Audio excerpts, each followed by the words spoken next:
الله وحكمته بحق سيدنا محمد صلى الله عليه وسلم.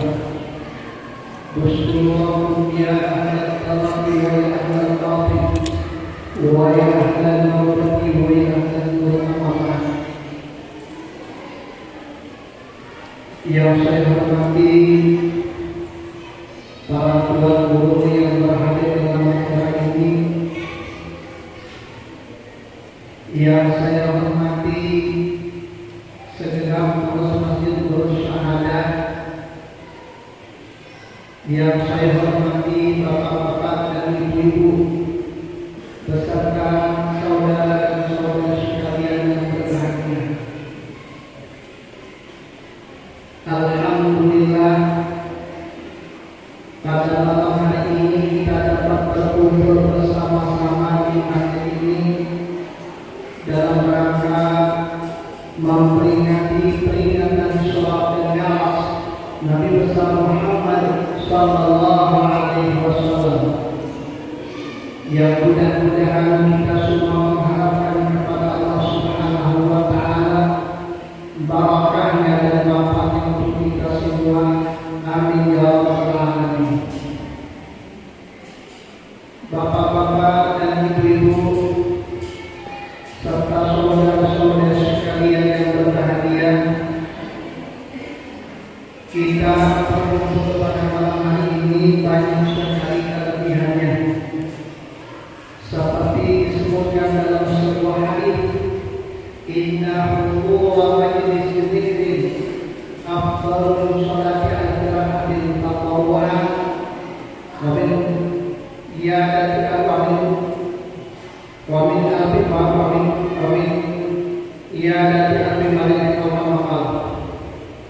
artinya kita hadir di tempat ini itu lebih utama daripada sembahyang sunat 1000 rakaat. Wa min syuhudi al-janazatin, dan lebih utama daripada mengawal 1000 jenazah. Wa min iyadati al-maridin, dan lebih utama daripada menyembuh 1000 orang yang mati syahid. Mungkin barangkali di antara kita ini belum ada yang menyembuh orang sakit 1000 orang. Mungkin memang tidak tahu tidak. Mungkin juga ada juga yang mengawal 1000 orang sakit, 1000 orang yang meninggal dunia, dan juga sembahyang sunat 1000 orang mungkin ada juga. Nah, ini kita hadir di majelis ini lebih utama daripada sembahyang sunat 1000 rakaat, daripada menghadiri 1000 jenazah, daripada menjemput 1000 orang yang mati syahid, daripada 1000 orang yang sakit. Yang kemudian daripada itu kita juga berharap kepada Allah Subhanahu wa taala, mudah-mudahan kita yang hadir ini semuanya diampuni oleh Allah Subhanahu wa taala, dosa-dosanya oleh Allah Subhanahu wa taala. Di dalam surah Al-Islam mengatakan, wa inna talibal ilmi yastaghfiru lahu kullu syai'in hatta al-kalbi kama qala Nabi sallallahu alaihi wasallam. Orang yang mengaji itu seluruh atau segala sesuatu memintakan ampun untuknya, mulia dan mulia. Hingga ikan yang ada di lautan pun memintakan ampun untuk kita. Kalau dipikir-pikir ikan itu lidahnya ada lidahnya. Tetapi yang tidak punya lidah pun memintakan ampun terhadap dosa-dosa. Itu berarti kita hadir di tempat ini menunjukkan mulia betul. Para hadirin dan hadirat sekalian yang berbahagia yang saya hormati, sebelum Rasulullah sallallahu alaihi wasallam Isra dan Mi'rajkan oleh Allah Subhanahu wa taala, terjadi antara bumi dan langit itu menunjukkan kemuliaan masing-masing. Saya ingin menyampaikan ini. Ujar langit, ujar bumi, ujar bumi pada langit, wahai langit, aku lebih utama dibanding kamu, wahai langit. Kata langit, kenapa? Kenapa wahai bumi? Karena di bumi itu ada gunung-gunung. Di bumi ada hutan-hutan. Di bumi ada sungai-sungai. Di bumi ada lautan. Jadi melihat kelebihan itu kayaknya afdal bumi daripada langit. Kayaknya afdal bumi daripada langit. Jadi akhirnya mendengar perkataan bumi begitu, baiklah kata bumi, kata langit. Wahai bumi, saya tidak punya kelebihan. Sekarang kamu lihat bintang-bintang, matahari, bulan, itu semuanya diciptakan Allah Subhanahu wa Ta'ala di langit. Kursi di langit, tapi kayak kursi di sini, kita tidak tahu hasilnya kursi ini. Kursi di langit, alat di langit, surga juga di langit. Melihat kelebihan-kelebihan ini, katanya saya lebih afdal daripada kamu, wahai bumi. Jadi kata bumi begini, wahai langit, saya punya kelebihan lagi. Apa kelebihan bumi? Di bumi, wahai langit, ada satu tempat yang sangat amat mulia. Tempatnya para nabi tahu di situ. Tempatnya orang-orang mukmin tahu di situ. Apa dia? Yaitu Ka'batul Musharrafah. Jadi Ka'bah itu di bumi. Jadi akhirnya bagaimana kata langit? Kata langit, wahai bumi, kalau Allah cerita tempat yang paling mulia ada di bumi, terus terang saja wahai bumi. Di langit ada juga, dan ada juga di langit ada juga tempat yang sangat mulia itu, tempat mautnya para malaikat, yaitu Al-Baitul Ma'mur. Jadi tempat itu pas. Andai kata jatuhkan batu, jatuhnya dalam Ka'bah, tempat Ka'bah. Jadi akhirnya kata bumi begini langit. Di bumi, wahai langit, terus terang saja di langit. Ini di bumi, wahai langit. Itu adalah seorang hamba Allah yang sangat mulia, yang menjalankan syariatnya di bumi juga. Siapa dia? Yaitu Nabi Muhammad Sallallahu Alaihi Wasallam.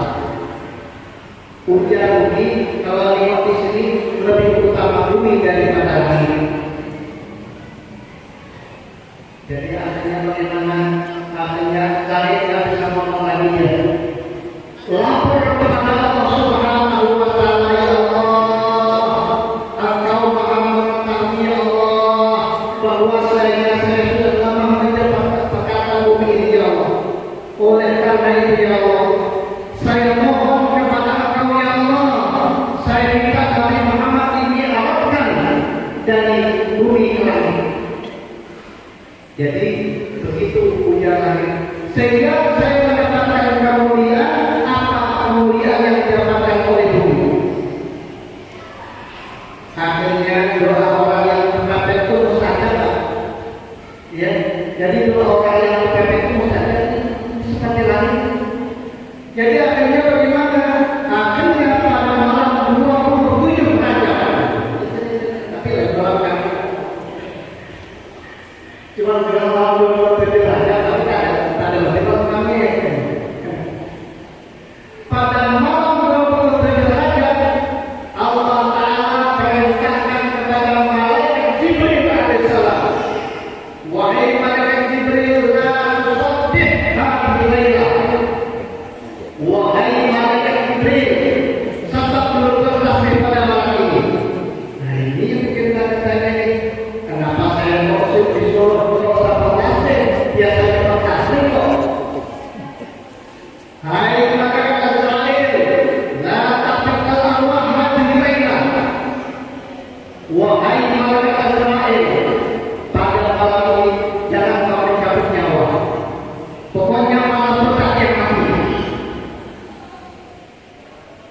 akhirnya bagaimana?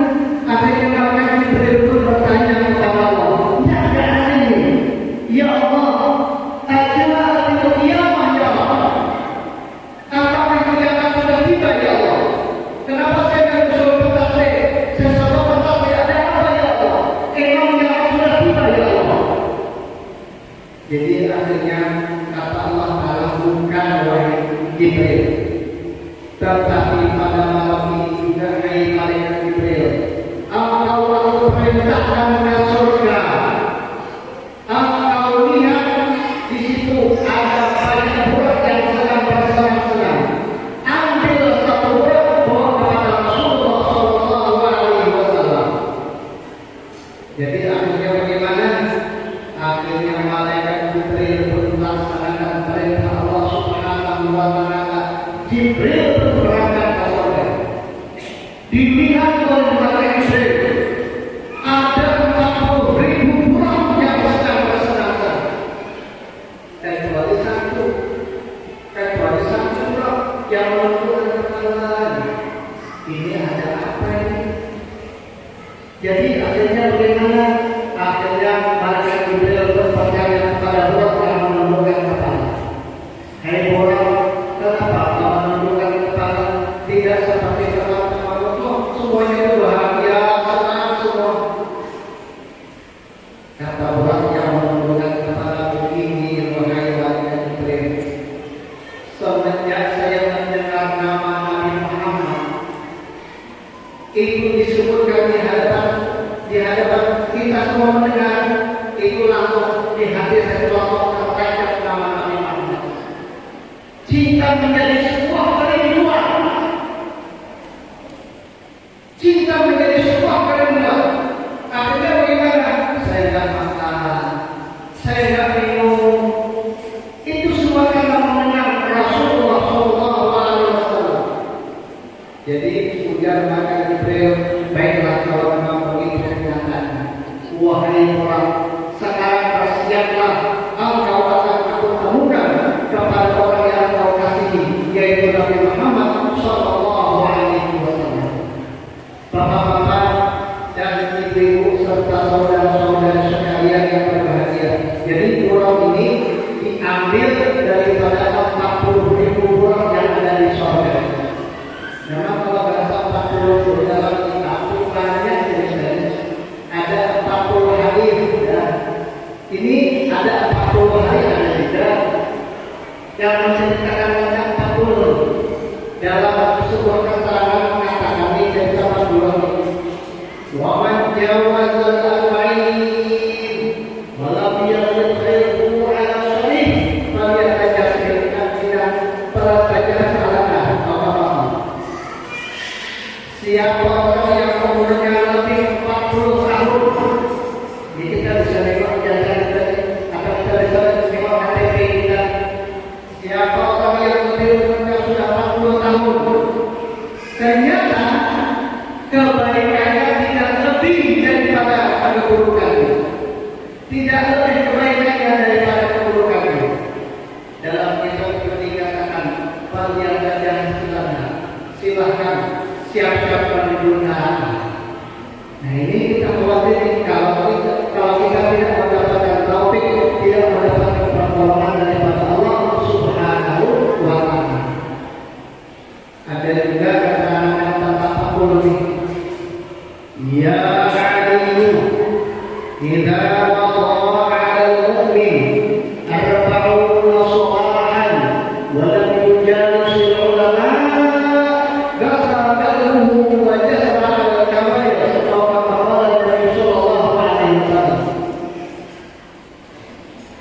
wahai Ali, Nabi berpesan kepada sahabat Ali, wahai Ali, aku berpesan kepada wahai Ali, orang mukmin apabila sudah berlalu kepadanya 40 hari, ternyata dalam masa 40 hari itu orang mukmin tidak ada hadir di majelis ulama, tidak ada juga tempat pengajian. Itu bagaimana yang dikhawatirkan? Hatinya menjadi keras. Hati keras itu ada lagi hati mati itu ada lagi hati. Ini hatinya keras.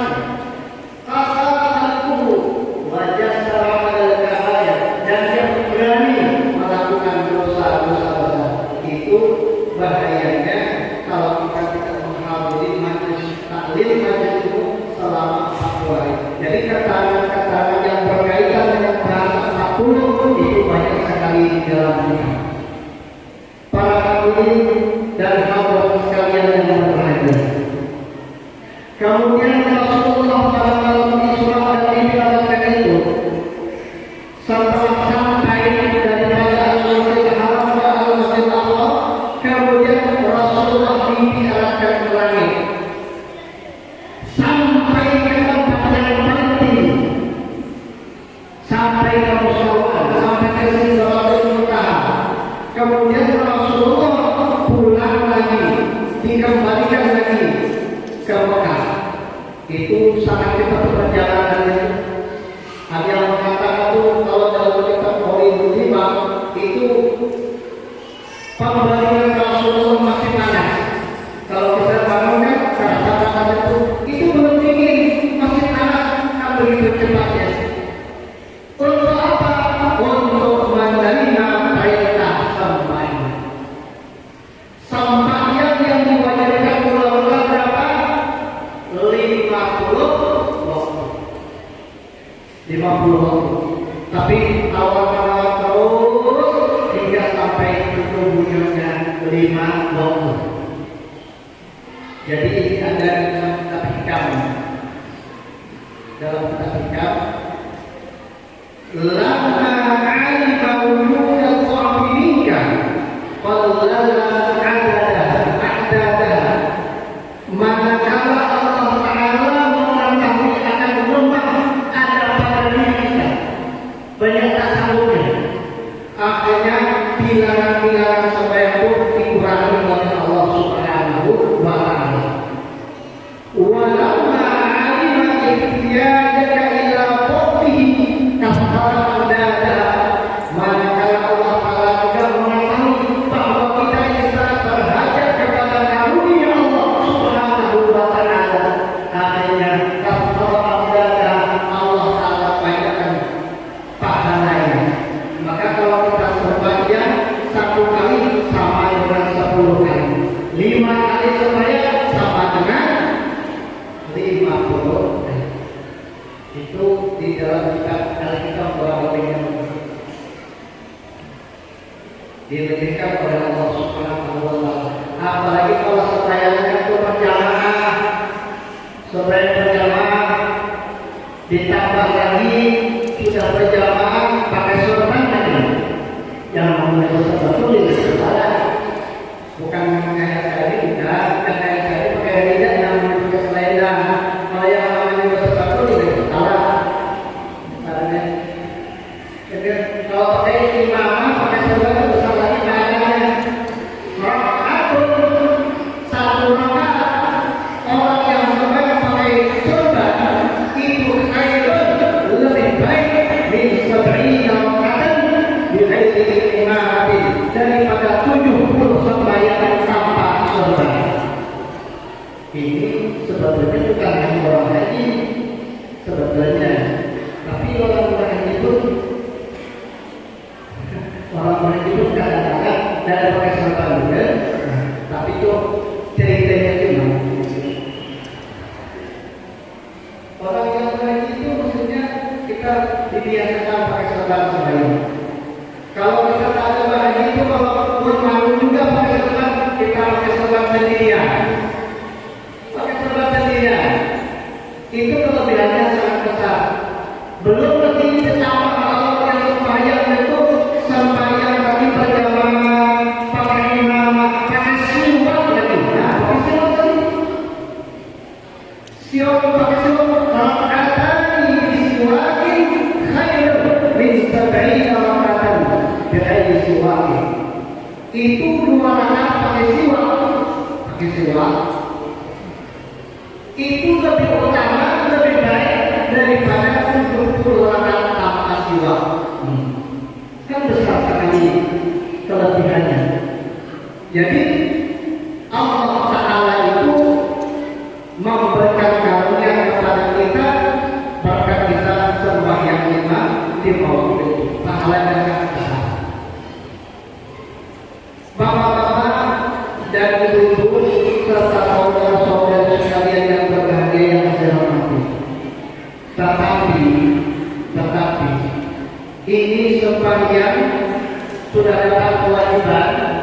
itu dilihat lagi, oh dalam beberapa kemudian ternyata sembahyang subuhnya itu belum wajib lagi.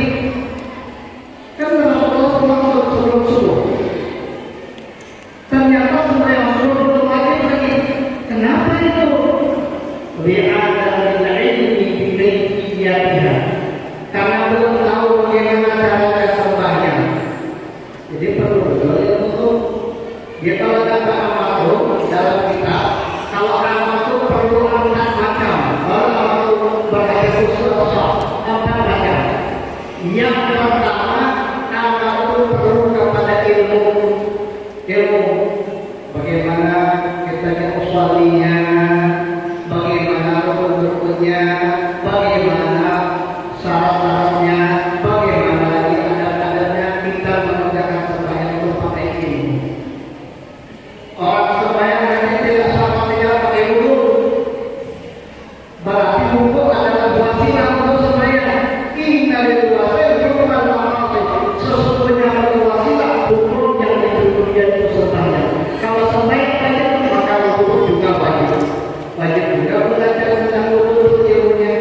Ada batasan sembahyang pas wudu aja tidak bisa juga. Wudu itu ada batasan-batasannya, wajib itu ada batasannya, tangan itu ada batasannya, semuanya ada batasannya. Tidak sah sembahyang kalau tidak mandi wajib. Kan ada kalau tidak mandi wajib itu. Lalu bagaimana macam-macam. Kadang-kadang orang mandi wajib karena mati. Tapi kalau mati itu orang matinya kita.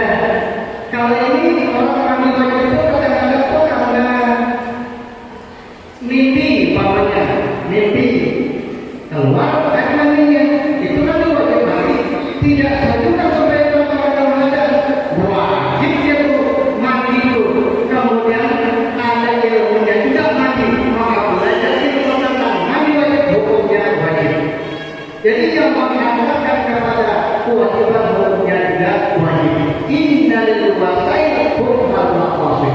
Jadi yang pertama untuk selamatnya ilmu, selamatnya amal itu perlu dengan ilmu. Itu yang pertama. Yang kedua, untuk selamatnya amal itu perlu niat yang betul. Niat yang betul. Macam kita sembahyang repati bagaimana? Usolli fardal sholli salat rakaatin umpamanya terus Allahu Akbar. Itu masuk kalau kalian masih dimasukkan ke dalamnya, masih dimasukkan ke dalamnya. Asbun ta'awun ta'minun yang tidak ada itu masih dimasukkan ke dalamnya. Itu namanya perhatian kepada niat yang betul. Yang ketiga perhatian kepada niat yang ikhlas. Niat ikhlas mengerjakannya bukan karena pamer. Itu memang kita tuh pertama tuh luar biasa sekali kalau bisa masuk alhamdulillah betul. Ya itu kalau saya coba ngomong nih, saya tidak tahu Allah Taala mengetahui itu kalau tidak terus. Makanya kita jangan menuduh orang ini tarik ikhlasnya itu bukan hatinya. Sudah berarti tidak tahu dan dia itu orang berikhlas atau tidak ikhlas tidak tahu kita karena kita belum membuka hati itu Allah Taala yang mengetahui. Yang keempat, yang keempat untuk suaminya amal perlu yang namanya sabar di dalam beramal. Orang sembahyang itu perlu yang namanya tumakninah. Kalau tidak ada tumakninah,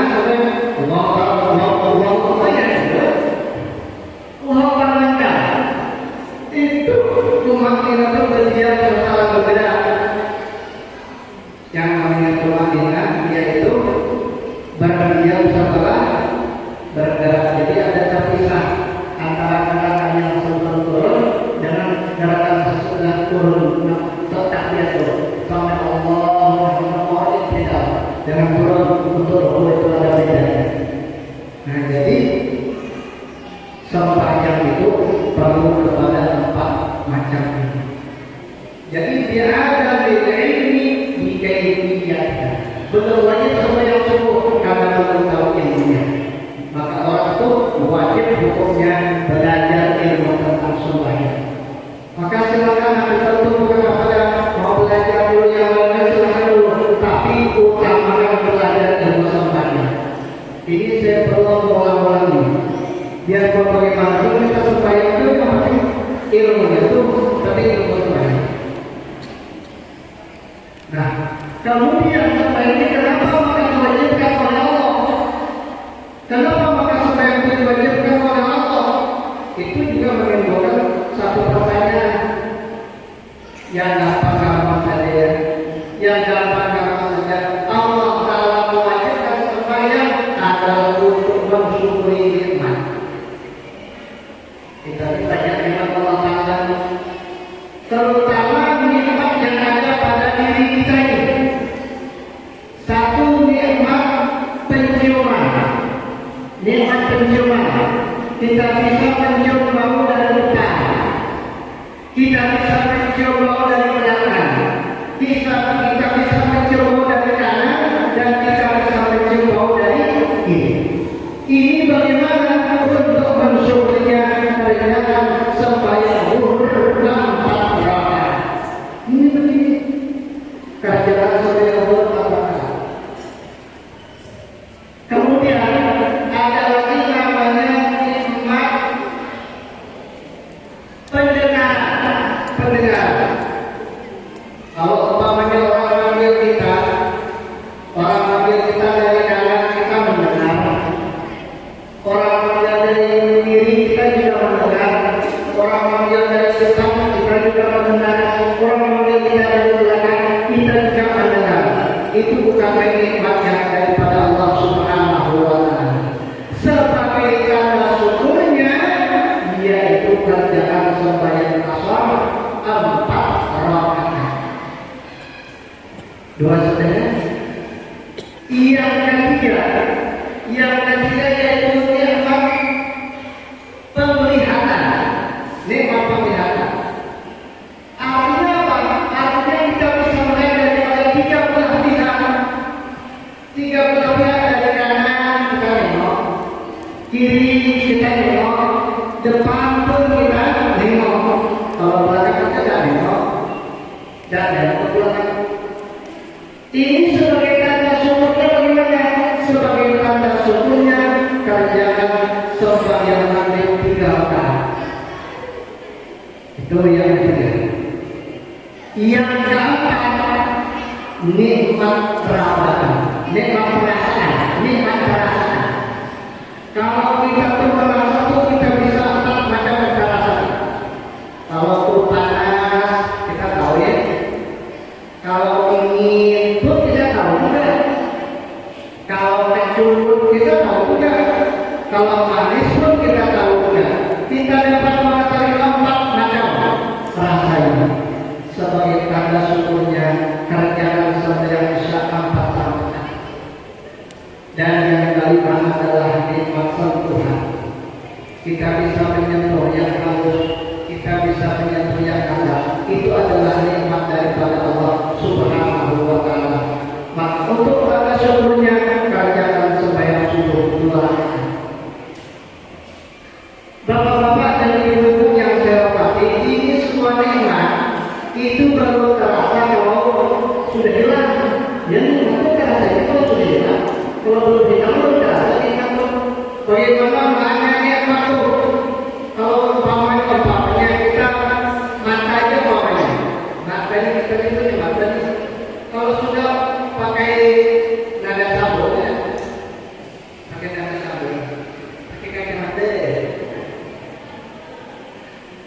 Itu kalau sudah pakai nada sabun untuk kacamata itu terasa betul nikmatnya mata. Belum hilang kan katanya masih bisa nengok. Baru kalau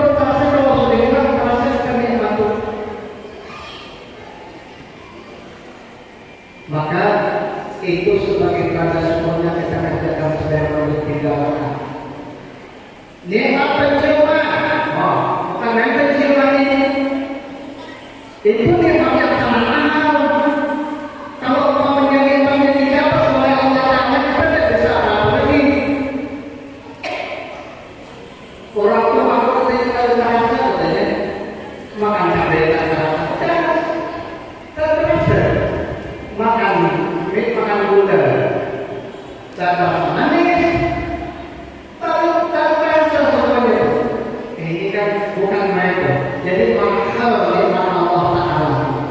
Makanya kita disuruh bersyukur. Qul Nabi Muhammad sallallahu alaihi wasallam qala salata muta'ammidan faqad kafara biha wa amal. Artinya bagaimana? Artinya siapa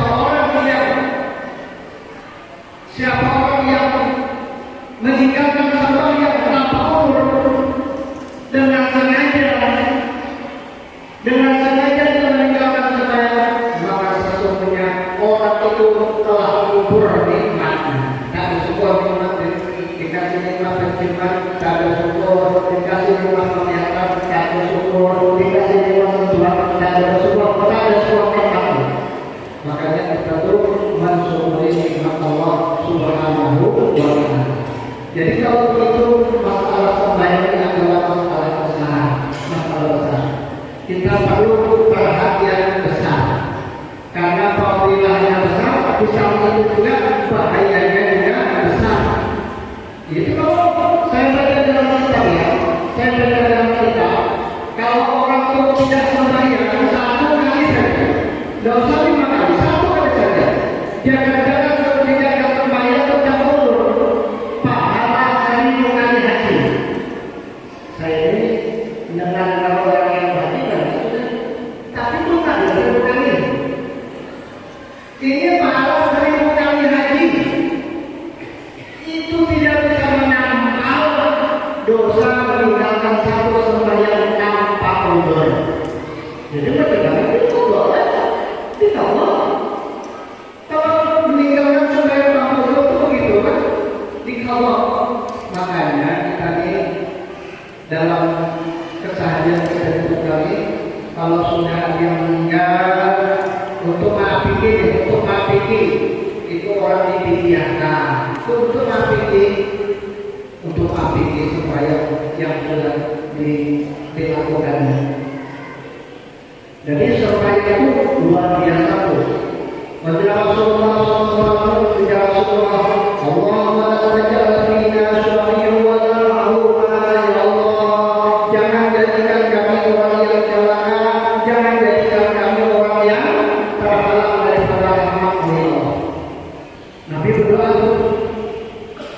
Jadi ujar Rasulullah di hadapan para sahabat, saya menanya sama Rasulullah, tahulah kamu manusia itu mahrum, siapa orang yang celaka, siapa orang yang terhalang daripada rahmat Allah Subhanahu wa Ta'ala. Jadi akhirnya bagaimana? Akhirnya Rasulullah SAW sendiri yang menjawabnya, yaitulah dari sholati, yaitu orang yang meninggalkan sembahyang. Maka siapa sembahyang? Orang yang sembahyang itu dalam hadis diceritakan ada 15 siksa. 6 pada waktu di dunia, 3 ketika akan matinya, 3 ketika masuk kuburan, dan 3 ketika menghadap Tuhan. Itu bukan main. Jadi ada juga pada waktu hidup susah, ketika mati susah, dalam kuburan susah, ketika menghadap Tuhan susah terus orang yang tidak sembahyang. Jadi cuma kadang-kadang tuh ada orang yang disiksa tuh tapi tak hasil dia disiksa tuh. Yang 6 di dunia itu antara lain, yang 6 di dunia yaitu Allah Ta'ala cabut berkah umurnya, Allah Ta'ala cabut berkah rezekinya. Sama cuma itu. Kayaknya dia orang pernah umur itu berjalan tahun-tahunnya pagi, berjalan tahun-tahunnya pagi. Tidak ada yang bisa dibuat hal-hal yang nampak. Habis dicerita aja. Memang umur kita banyak habis dicakap lah. Dicakap itu banyak HP itu. Di situ tuh banyak habis umur kita banyak dicakap umur kita habis. Ini orang yang dia jadi cabut berkah umurnya. Sebetulnya ada yang dicabut rezekinya. Dicabut rezekinya itu orang tak rasa. Banyak sebetulnya dapat rezekinya itu sampai 7 juta.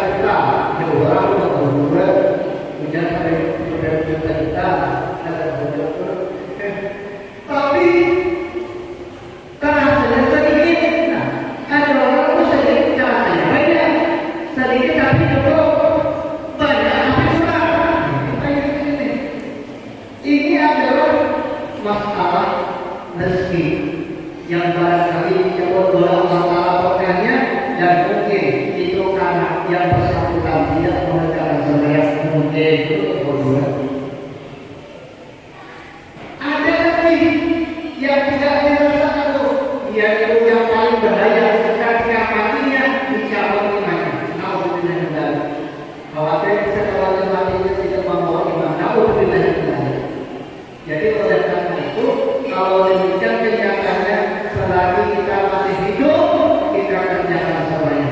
Selagi kita masih hidup, ada sembahyang yang belum dikabul sembahyangnya. Begitu. Gunakan waktu untuk mengkabul sembahyang. Nanti kalau sudah meninggal dunia, tidak lagi yang kita harapkan. Orang yang hidup dengan sama kita, mayat itu berhadapan Allah, berhadapan ini menunggu. Itu kalau kita meninggal menunggu lagi. Di dalam hadis yang dikatakan innal mayyita bil qabri kal ghariqi muhawwah, sesungguhnya orang mati yang di dalam kubur seperti orang yang tenggelam di tengah lautan yang minta tolong diselamatkan. Jadi kalau di orang tenggelam itu bagaimana? Dan yang bersih orang yang tidak sesuai orang yang di dalam kubur itu yang mau diundang-undang Nabi al-Abi al-Sadiqillahu, dia mengharap kiriman doa daripada bapaknya. Kalau bapaknya ingat al-Abi, kalau tidak itu daripada saudaranya, kalau tidak tahu suaminya yang tahu atau daripada temannya. Kalau orangnya ya alhamdulillah, tapi kalau orangnya kaya, masya Allah. Jadi kalau orang ingat pada lagi aku, kalau orang itu sudah ingat sama main dalam kubur itu sudah bikin doa, karena sahabat ilaihi dan dunia wa fiha, maka kiriman itu lebih disukainya dibanding daripada dunia sejatinya.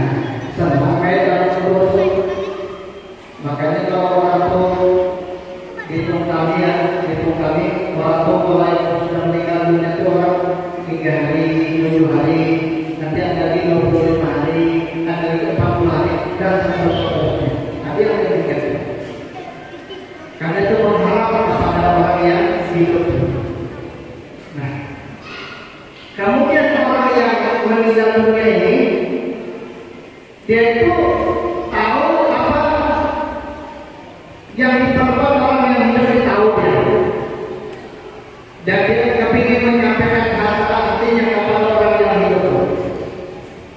Qala ya laita qawmi ya'lamun bima ghafarani rabbi wa ja'alani minal mukramin. Dalam surah Yasin. Jadi dia itu kepingin menyampaikan, hendaklah kau mengetahui bagaimana keadaan Musa sudah meninggal dunia. Tahu dengan sebab apa Allah Ta'ala mengampuni aku, dengan sebab apa Allah Ta'ala memuliakan aku. Itu kalau dia pakai aku kepinginnya menyampaikan aku yang sudah mendapat iman. Tapi kalau dia menyampaikan, dia kepingin juga menyampaikan bahwa dia di dalam kubur mendapatkan adab. Maka kita yang ini lagi-lagi kami ini kita mengingatkan orang yang mati itu. Ada tafsir Jawa. Saben malam Jumat ahli kubur boleh nang omah, kambu jaluk donga kuwajan Quran dan kalimah. Lamun ora dikirimi banjur bersih mulai nang kuburan nganggo tangan tetangisan,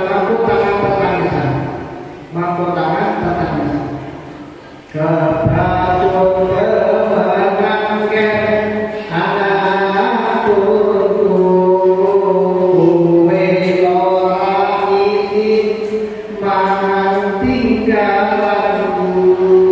Lamun aku bisa oleh nang alam dunia, bakal tak ringkesi bodoh bukan isi. Paham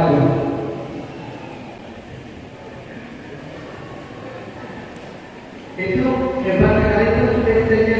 Saya anak itu tapi lagu sekarang saya kayak gitu. Ini lagu-lagu orang meninggal dunia. Sapi malam besar, tiap malam bermalam. Ahli kubur mulai, ahli kubur balik ke rumahnya, datang ke rumah. Itu untuk apa? Kampung jalur tumo, pulang Quran mengajar kalimah, mengharapkan doa, mengharapkan baca Quran sekali berjumlah satu kalimat saja. Apalagi kalau kita baca Fatihah sampai habis, alhamdulillah. Ini baca satu kalimat saja, alhamdulillah. Dalam hadis dikatakan, man ta'ala ala mayyidin qira'atin wa dhikrin istawjaba Allahu jannah wa qala Nabi sallallahu alaihi wasallam. Barang siapa yang membaca mayit dengan baca Al-Qur'an dengan zikir la ilaha illallah namanya, maka Allah Ta'ala mewajibkan memastikan bahwa hamba itu masuk ke dalam surga. Jadi ada gunanya kita baca zikir, ada gunanya. Jadi kalau dikirimi, alhamdulillah. Kalau kita dikirimi bagaimana? Lalu orang dikirimi mulai bersih, mulai kuburan mengutamakan terasa. Kalau umpamanya mayat itu datang ke rumah, tidak dapat kiriman apa-apa, doa tidak. Tidak semuanya tidak baca Quran, ada pertanyaannya umpamanya anaknya dapat pengaruh macam-macam, sudah orang meninggal, ada bapak atau sampai dekat yakin. Oleh sebab itu itu bapak atau sampai dekat yakin, ada sejarah macam-macam.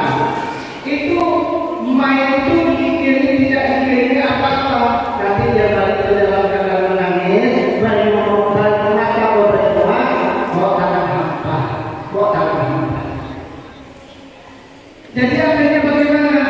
Tahu coba main dalam kubur itu, malah dia kebaru menangkir anak turun Umayyah terlalu Umayyah terlalu sungguh terlalu anakku, kuwe ora uiran mangan tinggalku. Nah, kamu tuh tidak malu ya? Yang kamu mengaku adalah peninggalanku, hasil kebunku, usahaku. Itu cuma dimakan saja itu. Sungguh terlalu. Lalu aku bisa mulai ke alam juga. Kalau seandainya aku bisa, seandainya aku bisa balik ke dunia, wahai anakku, bakal tarik kasih bodohku isi orang semua harta yang aku tinggal itu aku bawa ke akhirat. Saya ditinggali ada yang mainannya. Apa itu kalian? Makanya kita membaca tahlil dan sebagainya. Itu ada dalam kitab Nawawi. Yasinul mayyit kullu ibadatin tuqbalu anhu wajibatan aw mandubatan. Sampai kepada mayit, pahala yang dikirimkan untuknya sama ada pahala yang wajib ataupun pahala yang sunnah. Sampai itu kan mudah sekali bagi Allah Ta'ala untuk menyampaikan itu urusan Allah Subhanahu wa Ta'ala. Gampang sekali bagi Allah. Bapak-bapak dan ibu-ibu serta saudara-saudara sekalian yang berbahagia. Jadi masalah semuanya ini luar biasa sekali. Banyak sekali pembicaraan tentang sembahyang di dalam kitab yang diterangkan dalam kitab itu. Demikianlah yang dapat saya sampaikan.